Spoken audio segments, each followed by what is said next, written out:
Hi everyone, welcome to the channel After All That Years. The evening light was fading through our living room windows when I noticed Dorothy packing her weekend bag. After 12 years of marriage, you learn to read the signs, and something about the way she was moving told me this wasn't just another girl's trip to her sister's place. My name is Harold, and I'm 58 years old. For over a decade, I thought I had life figured out reasonably well. Good steady job at the insurance company, comfortable home in the suburbs, and Dorothy, my wife, who I believed shared my vision of growing old together. But lately, something had been eating at me. It started with small things that didn't quite add up. The way she'd angle her phone away when texting. Working late became her new normal, sometimes not getting home until after midnight. And there was this cologne smell on her clothes that definitely wasn't mine. I tried convincing myself I was being paranoid, that maybe I was just going through one of those midlife phases where you start questioning everything. Dorothy had always been good at explanations, and I'd always been the type to give her the benefit of the doubt. But tonight felt different. The whole atmosphere in our house seemed charged with something unspoken. She was moving around near the front door, her heels making sharp clicks on the hardwood. A small overnight bag sat beside her, and just seeing it there made my chest tighten. "Where are you headed?" I asked, trying to keep my voice level. She jumped slightly, like she'd forgotten I was there. "I told you, Harold. Weekend with my sister Janet. Just need some girl time, you know?" Janet. Always Janet, when she needed a cover story. Dorothy's older sister, who lived about 2 hours away, and conveniently never seemed to be available when I called to check on plans. I nodded slowly, watching her face. "You're absolutely certain that's where you're going?" Something flickered in her expression, just for a split second, but I caught it. After 12 years, you learn to recognize when your spouse is lying to you. Still, I let the quiet stretch between us, hoping maybe she'd fill it with honesty instead of another fabrication. Instead, she sighed, in that exasperated way that meant she thought I was being unreasonable. "Harold, please don't make this into some big thing. I just need a couple days away. That's all." I stood up and walked over to where she was standing. "This is about him, isn't it?" The color drained right out of her face.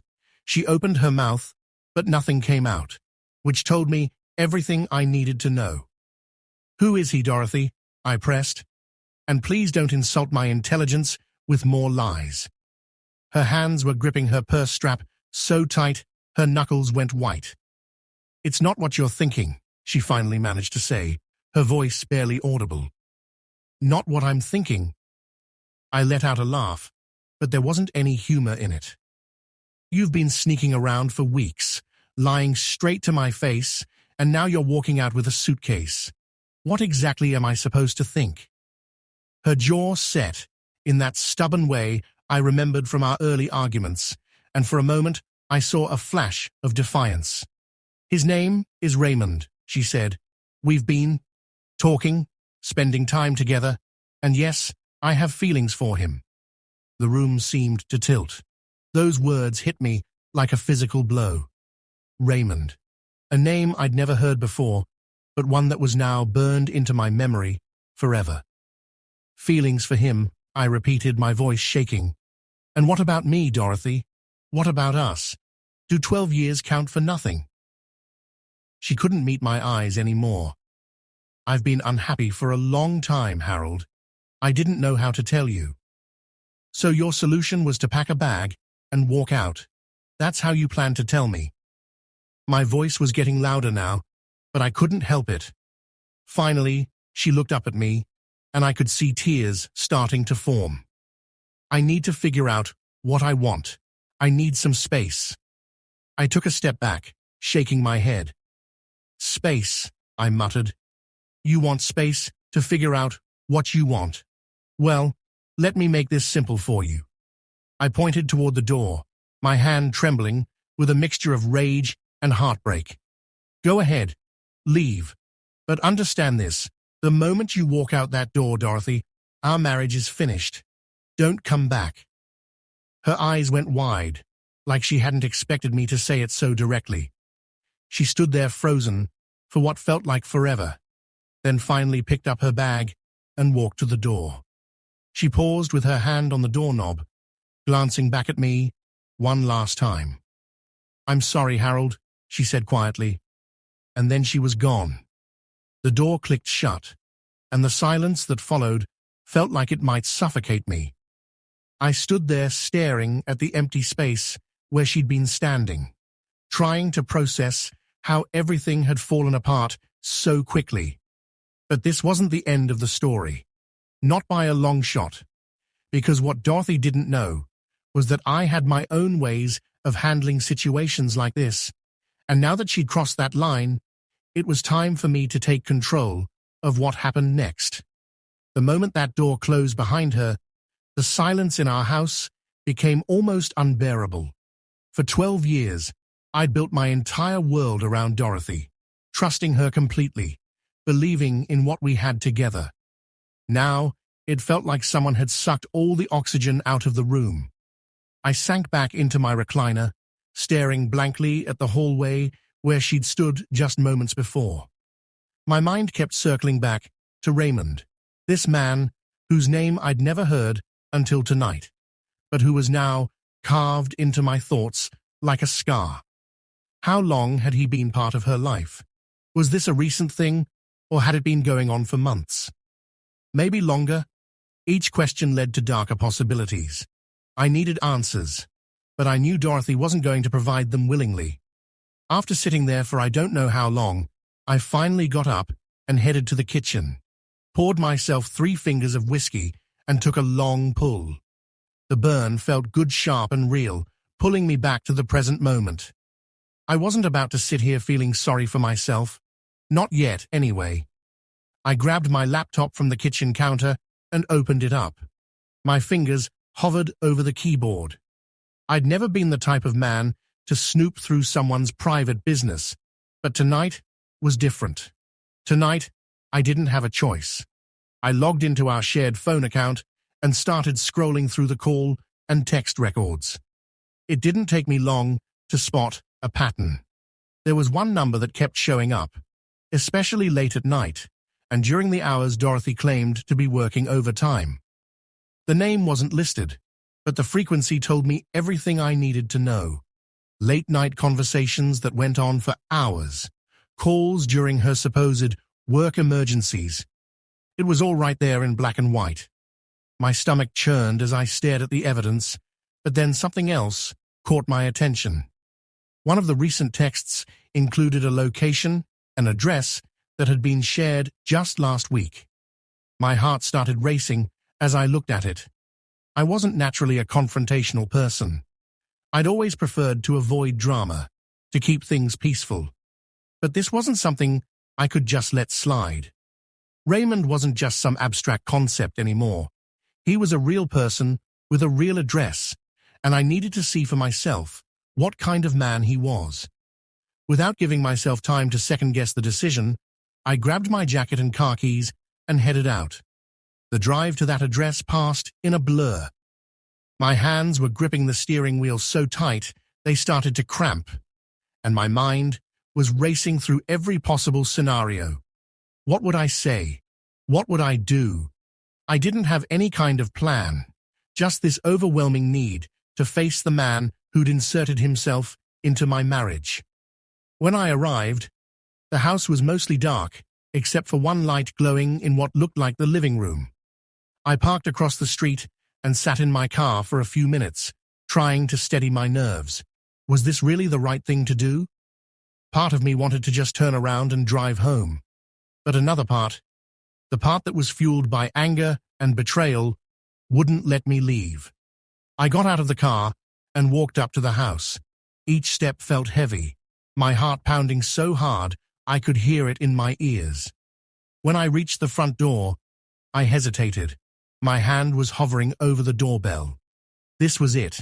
No going back after this.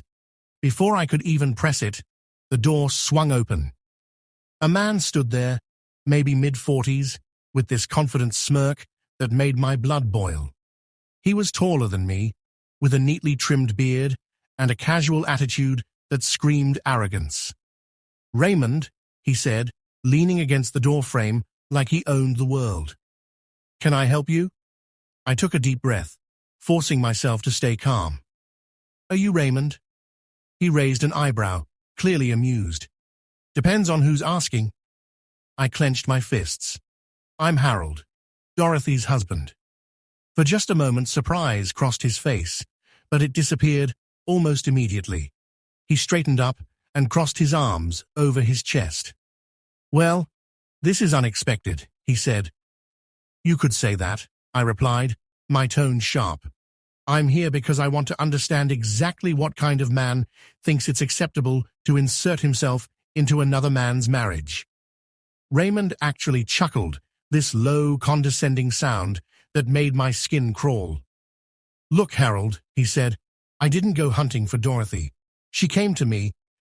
Maybe you should be asking yourself why that happened." His words stung, but I wasn't about to let him see how much. "You're a coward," I said, my voice rising. "Hiding behind excuses and justifications. If you had any integrity, you would have stayed out of this." He shrugged, completely unfazed.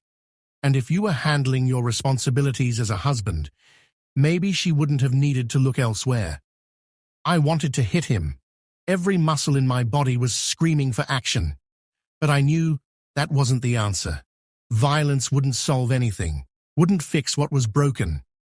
Instead, I stepped closer, meeting his gaze directly. "You've made a mistake," I said quietly. "You think you've won something here, but you have no idea what you're getting yourself into." He smirked again, but I caught a flicker of uncertainty in his eyes.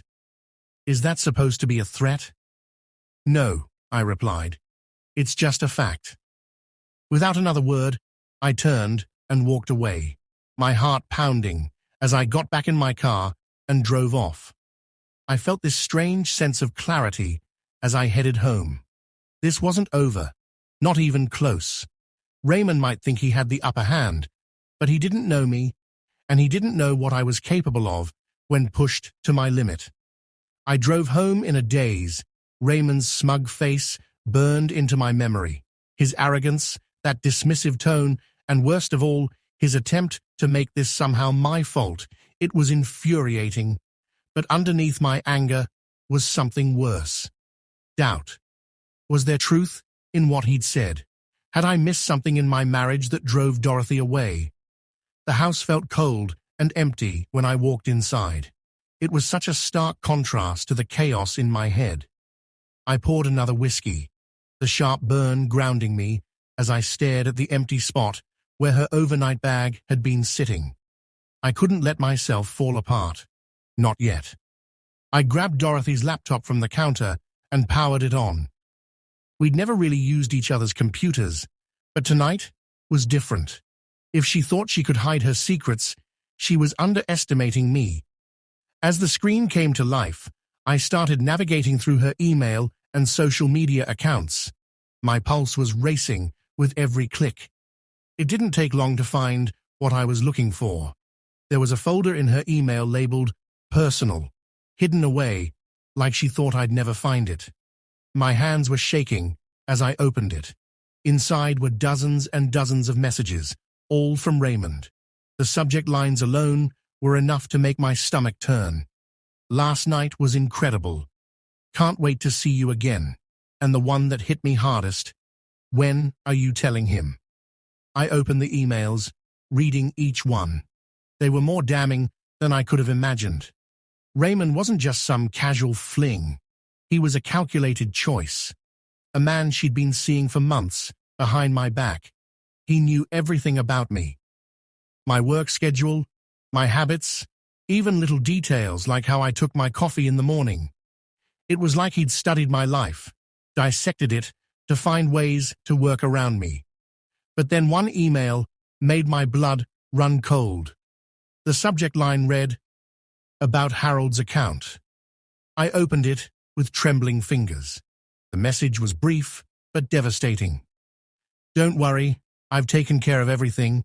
He won't even notice once the transfers go through. We'll have enough for the down payment. Just stick to the plan." A wave of cold realization washed over me. This wasn't just about betrayal, it was financial. She was stealing money from our joint accounts, my money. I immediately logged into our online banking, my hands shaking as I navigated to the transaction history. And there it was, multiple small transfers over the past several months, all going to an account I didn't recognize. When I added them up, the total was staggering. Rage surged through me, but I forced myself to think clearly. This wasn't just about catching her in the act anymore. This was about protecting myself from whatever they had planned next. I printed out the bank statements and all the emails, creating a file of evidence. If they wanted to play dirty, I was going to make sure I was ready. But there was something else. Another email from Raymond mentioned a hotel, the Crescent downtown. The message was dated just a few days ago and included a specific time and room number. My mind was racing. Was this where they met? Was this where she planned to go tonight after leaving me? I couldn't sit still. The thought of them together in some hotel room, probably laughing about how they'd fooled me, was too much to bear. I grabbed my car keys again and headed out into the cold night air. When I arrived at the hotel, the lobby was quiet, such a contrast to the storm in my head. I walked up to the front desk, trying to appear calm as I mentioned the room number. "I'm here to pick up something my wife forgot," I said, flashing what I hoped was a friendly smile. The desk clerk barely looked up. "Of course, I'll call up to confirm." Panic flared in my chest, but I kept my composure. "No need," she told me she'd leave it at the front desk. "Room 214, right?" The clerk hesitated, then nodded. "Let me check with housekeeping." While she turned away, I quickly glanced at the registration sheet on the counter. Room 214. Raymond's name was scrawled next to Dorothy's. My blood boiled seeing their names written together like that. A few moments later, the clerk returned. "I'm sorry, sir. There's nothing here for you. Is there anything else I can help you with?" "No," I said through gritted teeth, turning to leave. But as I walked away, I couldn't resist one last look at the elevators. The thought of confronting them both right then and there crossed my mind, but I knew it wasn't the right time. Not yet. Back in my car, I gripped the steering wheel until my knuckles turned white. This wasn't just an affair. This was betrayal on every level. Emotional, financial, and personal. If they thought they could walk away from this without consequences, they were dead wrong. I wasn't the type to act impulsively, but that night I made a promise to myself. They wanted to play games? Fine. But I was going to make the rules, and I was going to make sure that when this was all over, they'd regret underestimating me. The drive home was a blur. My mind was racing with 100 different scenarios, each one more infuriating than the last. Dorothy hadn't just betrayed me, she'd conspired against me, draining our bank accounts and sharing intimate details of my life with a man who mocked me to my face. I couldn't let this go. Not this time. Back home, I spread out all the evidence I'd gathered. The emails, the bank statements, that cursed room number. It was like looking at a roadmap of betrayal. But knowing wasn't enough.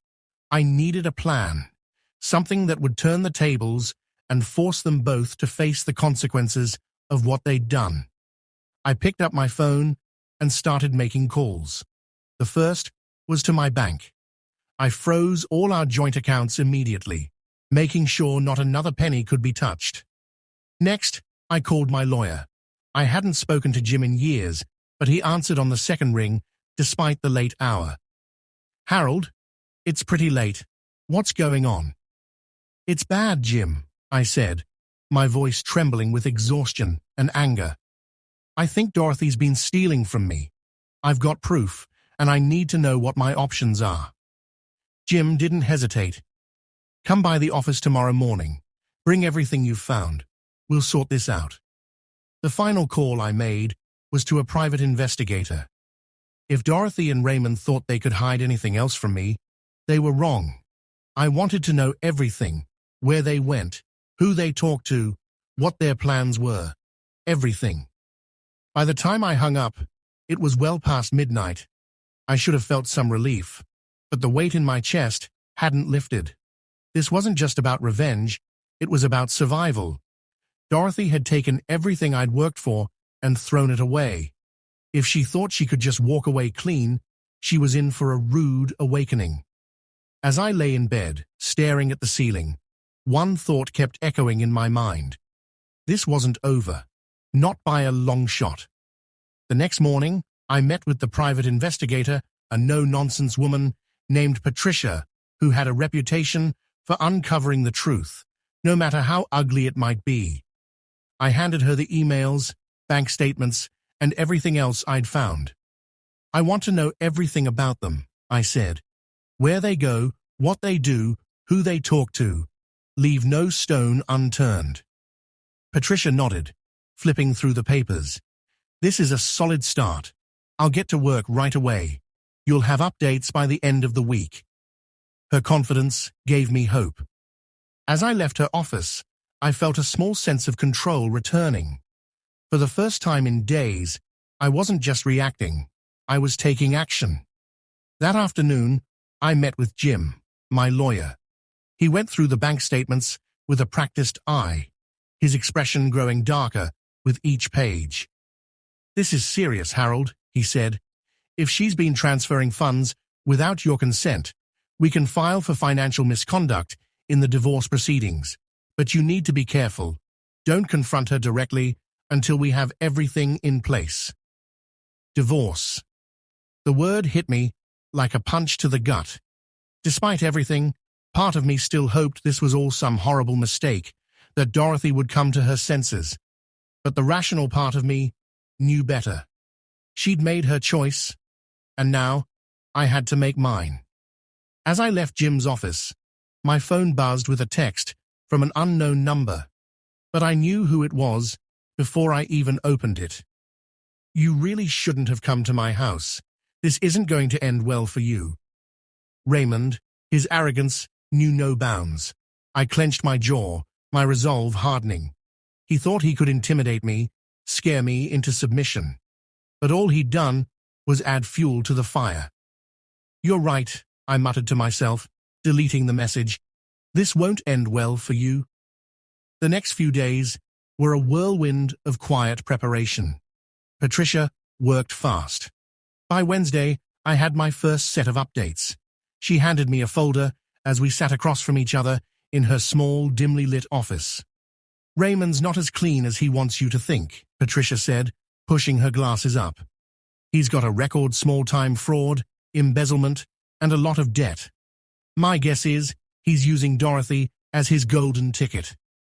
I opened the folder and scanned through the evidence she'd gathered. Photos of Raymond at expensive restaurants with Dorothy, receipts showing he'd paid using her credit card, and a list of aliases he'd used in the past.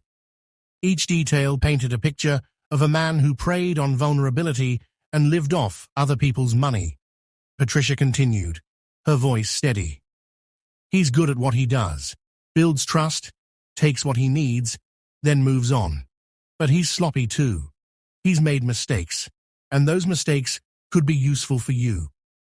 My anger grew with every word. Dorothy hadn't just betrayed me. She'd thrown away everything we'd built for a man who saw her as nothing more than a meal ticket. And the worst part? She didn't even realize it. "Keep digging," I told Patricia, my voice firm. "I want to know everything. Where he's been, who he's conned before, and what his next move is." She nodded.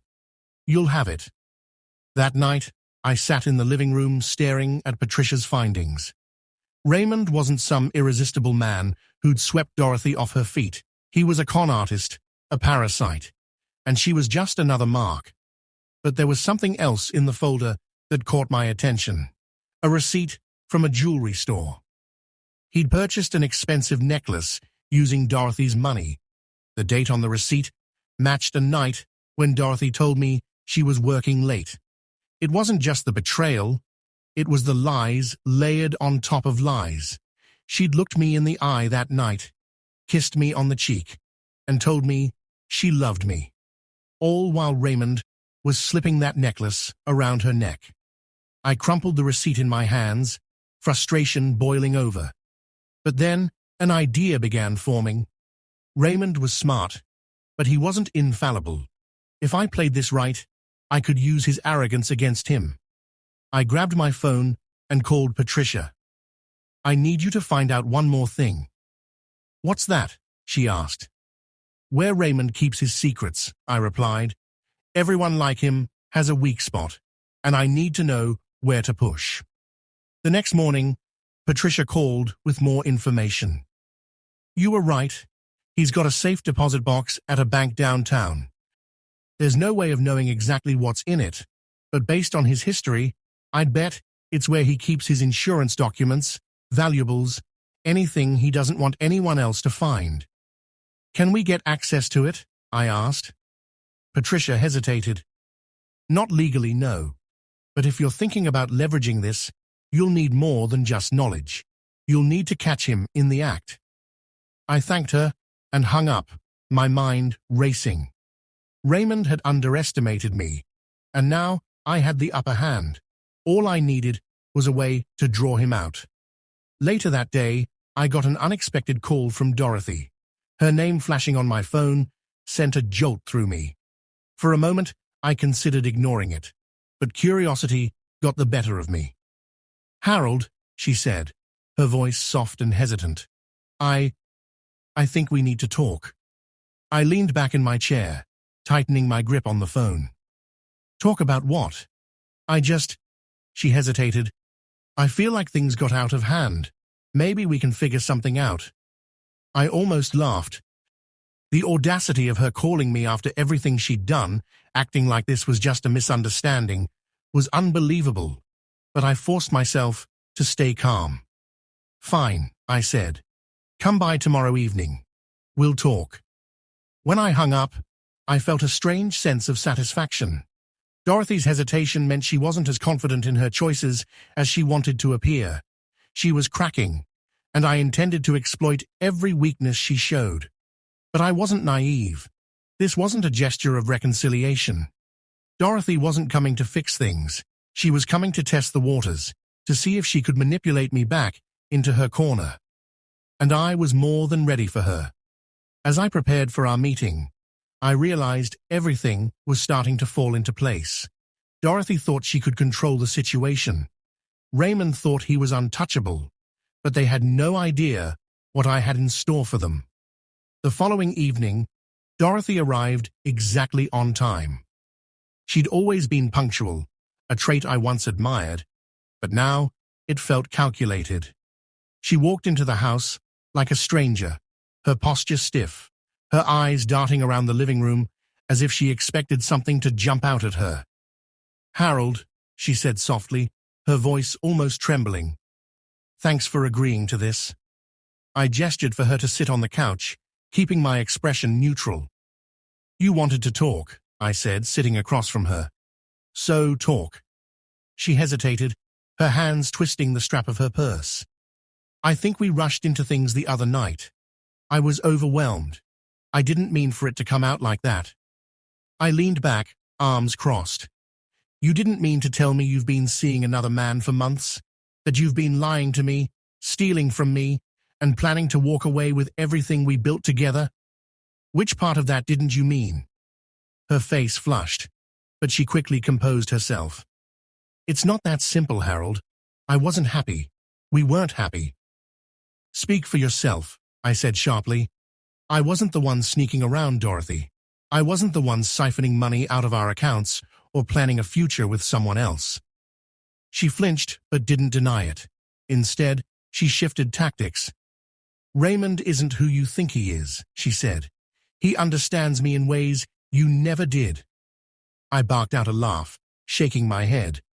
"Oh, I know exactly who Raymond is. A con artist, a liar. a man with a criminal record longer than my patience. Did you even bother to look into his past before you threw your life away for him?" Her eyes widened, the color draining from her face. "What are you talking about?" I leaned forward, letting the silence hang between us for a moment. Then I tossed Patricia's folder onto the coffee table. "Take a look," I said. "That's your knight in shining armor. Every lie, every scam, every person he's burned through before moving on to his next victim. And guess what? You're just another name on his list." Dorothy's hands trembled as she reached for the folder. She flipped through the pages, her expression shifting from confusion to shock to anger. This isn't real," she stammered. "You had someone dig into his life.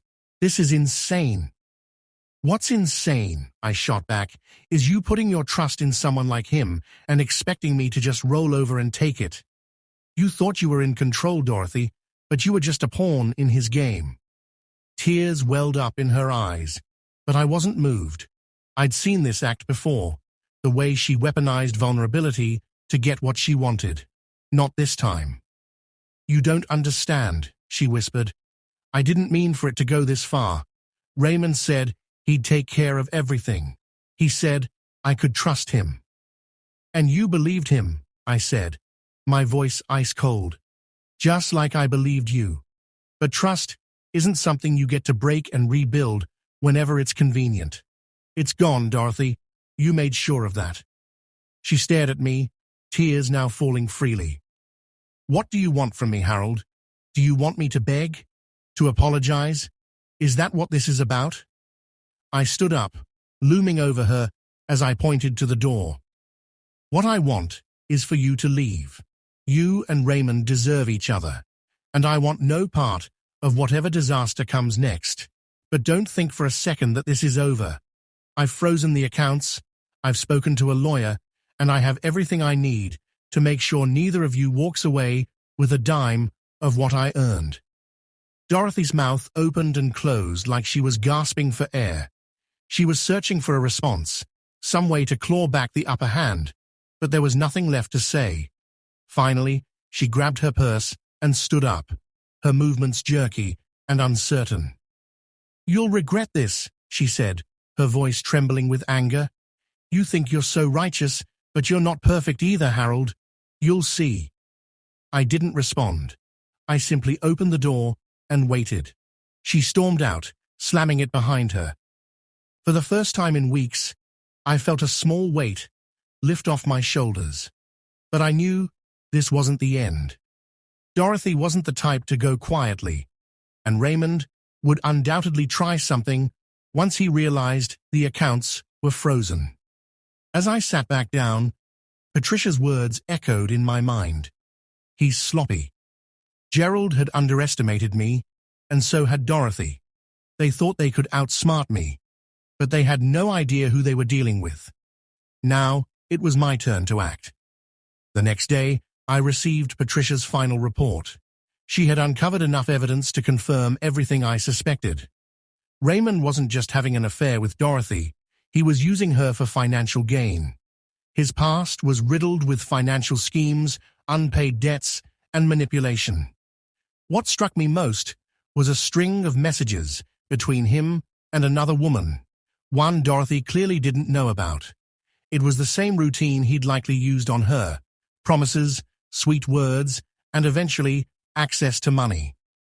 He was already preparing his exit strategy, and Dorothy was just another stepping stone. I sent copies of all the evidence to Jim, who assured me this would work strongly in my favor during divorce proceedings. "This strengthens your case significantly, Harold," Jim said over the phone. "If she's been misusing joint funds for someone else, you may not owe her anything in the settlement." That was all I needed to hear. But I wasn't finished yet.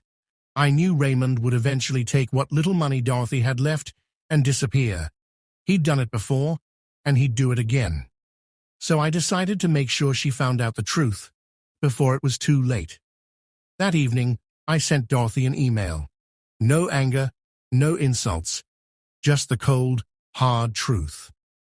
"Dorothy, You think Raymond is your future, but he's already preparing to leave you. He's done this before, and he'll do it again. Attached is everything you need to see for yourself. What you do next is up to you. Harold. I attached the messages Patricia had found, conversations between Raymond and another woman discussing money, trips, and plans for a future Dorothy wasn't part of. I didn't expect a response, and I didn't get one, but I knew she'd seen it. 2 days later, Dorothy showed up at my door. Her face was pale, her eyes red and swollen. She looked like she hadn't slept in days. "Harold," she said, her voice barely above a whisper. "Can we talk?" I leaned against the door frame, arms crossed. "Talk about what, Dorothy?" Tears welled up in her eyes. "You were right about everything." I said nothing, just waited. She took a shaky breath. "Raymond, he's gone. He took the money, everything I had left. And now, I have nothing." I studied her for a moment, but I felt no satisfaction, no joy, just emptiness. "You still have your choices, Dorothy," I said flatly. "You made them, and now you're living with them." She let out a small, broken laugh. "I was such a fool." I didn't disagree. She wiped at her face, looking at me with something close to desperation. "Harold, I know I don't deserve it, but can we fix this? Can we—" "No," I interrupted, my voice firm. "There's nothing left to fix." She swallowed hard. "Please, I don't have anywhere else to go." "That's not my problem," I said. "I've already filed for divorce. My lawyer will contact you soon." She stood there for a moment, as if she still couldn't believe what was happening. Then finally, she nodded. Without another word, she turned and walked away. I watched as she disappeared down the street. And just like that, the weight I'd been carrying for weeks finally lifted. This wasn't the ending I'd imagined when we got married 12 years ago, but maybe it was the one I needed. A week later, I finalized the divorce papers and started moving forward. It wasn't easy, but for the first time in a long time, I felt free. As for Raymond, he was already gone, probably on to his next victim. But I wasn't concerned about him anymore. I had a future to build, one without betrayal, without lies. And this time, I was going to make sure I surrounded myself with people who truly deserved to be in my life.